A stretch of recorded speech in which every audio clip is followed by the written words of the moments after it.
काय आहे ही बाटली? जलस्मृती. माहिती करून घेऊ. पाण्याला भावना असतात म्हणून आपण पाण्याला जलदेवता असं म्हटलंय. पूर्वीच्या काळी किंवा जुन्या चित्रपटांमध्ये किंवा मालिकांमध्ये आपण पाहिलं असेल की एखादे ऋषी चिडले आणि त्यांना जर शाप द्यायचा झाला तर ते कमंडलूमधनं पाणी घेत आणि शाप देणाऱ्या व्यक्तीच्या अंगावर काहीतरी बोलून टाकत आणि त्यानंतर ती व्यक्ती शापित होत असे. किंवा एखाद्या व्यक्तीला जर आशीर्वादित करायचं असेल तर आजही बऱ्याच मंदिरांमध्ये शंखामध्ये जे पाणी भरलेलं असतं ते पाणी सर्वांच्या मंगलतेची कामना करून सर्वांच्या अंगावर शिंपडलं जातं. आता हे असं का केलं जातं याचं उत्तर कोणी शोधण्याचा प्रयत्न केलाय का? खरं तर ही पद्धत आपल्या भारतातली सनातन धर्मातली, परंतु यावरती जपानमधल्या डॉक्टर मोसारू इमोटो यांनी संशोधन केलं आणि त्यांनी जगभरामध्ये असं स्पष्ट केलं की पाण्याला भावना असतात. पाणी हे प्रत्येक व्यक्तीच्या शरीरावर वेगवेगळ्या पद्धतीनं कार्य करतं आणि आपल्या सगळ्यांना माहितीच आहे की आपल्या शरीराचा जवळजवळ 70-75% भाग हा पाण्यानं बनलेला आणि व्यापलेला आहे. असं हे पाणी पिताना ज्या प्रकारे तुम्ही विचार करत असता, जशी तुमची मानसिक स्थिती असते आणि तुम्ही पाणी पिता तर त्या पाणी पिण्याचा परिणाम त्या पाण्यावर आणि पर्यायाने आपल्यावर होतो. पाण्यामध्ये बाहेरून येणाऱ्या प्रत्येक प्रकारच्या ऊर्जेप्रमाणे बदल होतात आणि म्हणूनच पाण्यालाच आपण संजीवनी किंवा जीवन असं म्हटलंय. पाण्याला स्वतःची विशिष्ट अशी एक स्मरणशक्ती असते आणि त्या बदलाप्रमाणे ते तुमच्या शरीरावर परिणाम करत आहे, याला विज्ञानानं सिद्ध केलंय. म्हणजे शरीराचं कार्य कसं चालावं हे मुख्यत्वे आपण जे पाणी ग्रहण करतो ते पाणीच ठरवत असते.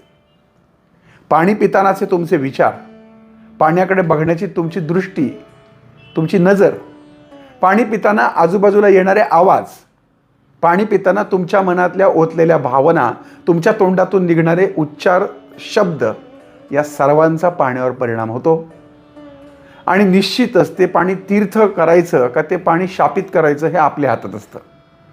आणि ज्यावेळेस अशा प्रकारे चांगल्या विचारांनी भारलेलं पाणी आपण मायक्रोस्कोप खाली बघतो त्यावेळेस आपल्याला त्याच्यात वेगवेगळे मॉलिक्युल्स दिसतात. पाणी हे जिवंत आहे.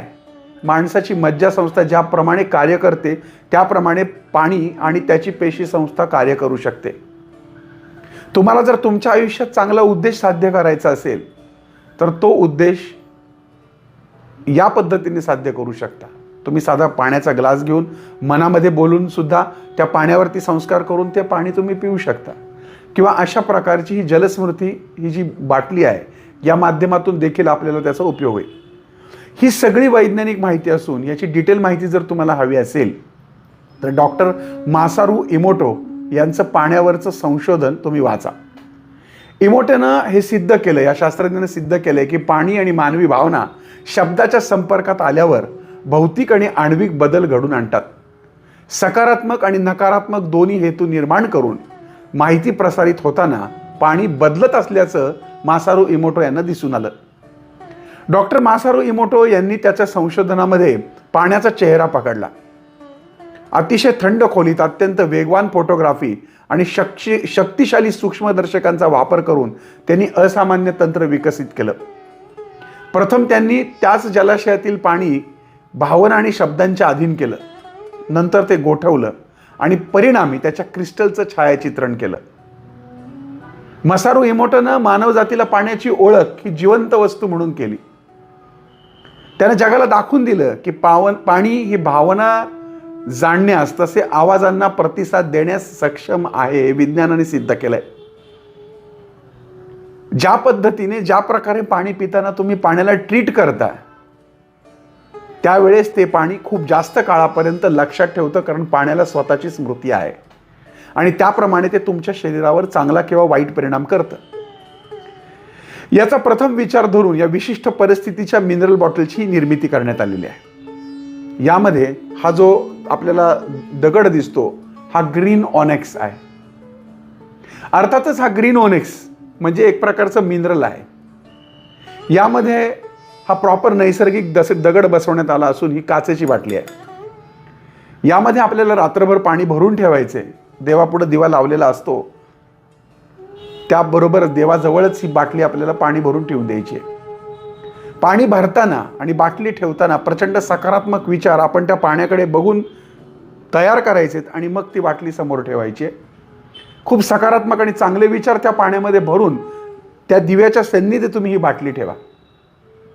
सकाळी उठल्यानंतर तुम्ही एखादं चांगलं स्तोत्र म्हणा, त्या पाण्याकडे बघून म्हणा. काही नाही तर ओम नमो भगवते वासुदेवाय, ओम श्री साईनाथाय नमः.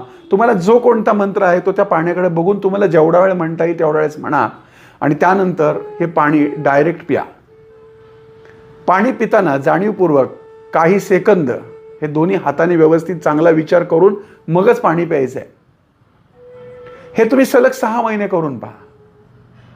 त्यामुळे मानसिक आणि शारीरिक स्वास्थ्य तर चांगले होईलच, पण ॲसिडिटी सारखा त्रास कमी होतो. शरीरामध्ये अत्यंत ऊर्जावान वाटते. नकारात्मक गोष्टी मनात येत नाहीत. मनाला आनंद वाटतो. स्मरणशक्ती वाढल्यासारखे वाटते. थोडक्यात काय तर ऑनेक्सच्या दगडातले नैसर्गिक गुणधर्म पाण्यात मिसळतात. तसेच पाण्याला स्वतःची भावना असल्यामुळं आपण देवापुढे ते पाणी ठेवून एक प्रकारे भारित करतो व पाण्याचे मॉलिक्युल्स तयार होऊन तेच आपल्यावर परिणाम करतात. अर्थात ही थेरपी शास्त्रज्ञांनी सांगितलेली आहे. पाण्याच्या मॉलिक्युल्सची काही चित्र मी तुम्हाला ह्यामध्ये दाखवतोय, ती बघा. पण सगळ्यात महत्त्वाचं म्हणजे ही थेरपी आपल्या ऋषीमुनींनी पूर्वापार अंमलात आणलेली आहे. त्याचबरोबर आपण हे पाणी एका तांब्याच्या पेल्यामध्ये घेऊन त्यामध्ये भीमसेनी कापूर बारीक भुगा करून 2 चिमूट टाकून त्यात तुळशीची काही पानं टाका आणि ते तीर्थ घेतल्याप्रमाणे सर्वांनी 5 चमचे दररोज घेता आलं तर दररोज घ्या. त्यानंतर हे पाणी सर्व घरामध्ये शिंपडा आणि निश्चितच तुम्हाला कशा प्रकारे मनाला आनंद वाटतो ते मला जरूर सांगा. आपल्याला ही जलसंजीवनी स्मृती हवी असेल तर आपण आमच्या 77 190 80 555 या क्रमांकावर संपर्क साधावा. आता तुम्ही फोन केला आणि लगेच आपल्याला ही जलसंजीवनी जलस्मृती पाठवली असं होणार नाही. त्यासाठी आपल्याला काही काळ वाट बघावी लागेल. अर्थात हा दगड हा प्रेशियस आहे. ही बाटली म्हणून याची जी मूल्य आहे हे 2750 रुपये आहे. 2750 रुपये आणि कुरिअर चार्जेस वेगळे. याचा निश्चित वापर करून पहा, काळजीपूर्वक वापरा आणि मला देखील या संशोधनाचा तुमच्यावरती झालेला परिणाम पाहायचा आहे. आणि म्हणून जरूर तुम्ही ही बाटली ही जलस्मृती तुमच्याकडे ठेवा आणि दररोज याच्यातलं पाणी प्या. कोणत्याही वयाच्या कोणत्याही जाती धर्माच्या मंडळींना हे पाणी आहे सगळ्यांवर एकसारखं काम करतं. तुम्ही पहा आणि मला जरूर सांगा. मासारू इमोटो यांच्या संशोधनावर आधारित आणि त्याच्यामध्ये आणखीन काही तब्दिली करून अशा प्रकारच्या बॉटल्स काही निर्माण केलेल्या गेले, ज्याला आपण मिनरल वॉटर म्हणूयात, ते निश्चित प्राशन करा आणि त्याचे काही नैसर्गिक आयुर्वेदिक फायदे हे अनुभवा. ही बाटली हवी असेल तर जो खाली नंबर येतोय त्याच्यावरती आपली नाव नोंदणी जरूर करा आणि काही काळ निश्चित वाट पहा. पुन्हा भेटूयात पुढच्या भागात. तोपर्यंत तुमच्या आनंद पिंपळकरचा तुम्हाला जय साईराम.